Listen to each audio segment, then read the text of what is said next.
আচ্ছা, আজ কিন্তু সকাল সকাল পড়ে গেছিলো অরেঞ্জ কেকের অর্ডার। অরেঞ্জ কেকটা কিন্তু দারুণ খেতে হয় অ্যাকচুয়ালি। সব কেকই খেতে ভীষণ ভালো লাগে আমার কাছে। তো তারপরে আমি অর্ডারটা পড়েছিল অনেকটা দূর থেকে, মোটামুটি বাড়ির থেকে 5-6 কিলোমিটার দূরে একটা কাস্টমার সে অর্ডার করেছিল কেকটা। এই কেকটা আমি প্রচুরবার বানিয়েছি, মানে বিশ্বাস করবে না, আমি এতবার বানিয়েছি যে নিজেরই অবাক লাগে যে কেকটা এত পছন্দ সবার।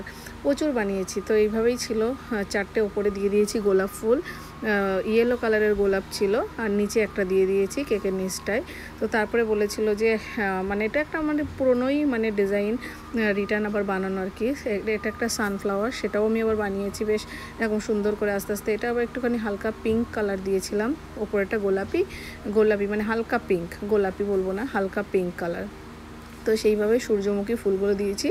নাজেলগুলোর নাম্বারটা আমার ঠিক মনে নেই, কিন্তু এই নাজেলটা ভীষণ একটা সুন্দর একটা ডেকোরেশন বের হয়, যেটা মানে ভাবার বাইরে। তো তারপরে এখান দিয়ে একটা মানে নিচ দিয়ে একটু ফাঁকা লাগছিলো। আমাদের এখানে কি বলো তো, সবসময় মানুষ চায় যে একটুখানি ক্রিমের কাজ বেশি হবে, তো দেখতে কেমন লাগছে বলো।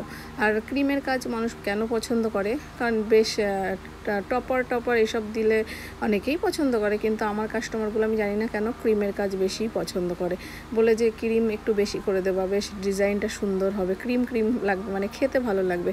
ক্রিম অ্যাকচুয়ালি এগুলো ব্র্যান্ডেড কোম্পানির হয়, যার জন্য খেতে খুবই ভালো লাগে, যার জন্য আমার ক্রিমটা একটু বেশি ইউজ হয়।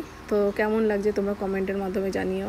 তো আমার কাছে কেকটা কিন্তু ভীষণ ভালো লেগেছে, মানে ভীষণই ভালো লেগেছে। এটা মোটামুটি 20-30টা তো কেক বানিয়েছি এই সেম ডিজাইনের। আচ্ছা, তোমরা বলো কেমন হয়েছে, কমেন্টের মাধ্যমে জানিও। টাটা, কেমন লাগছে বলো।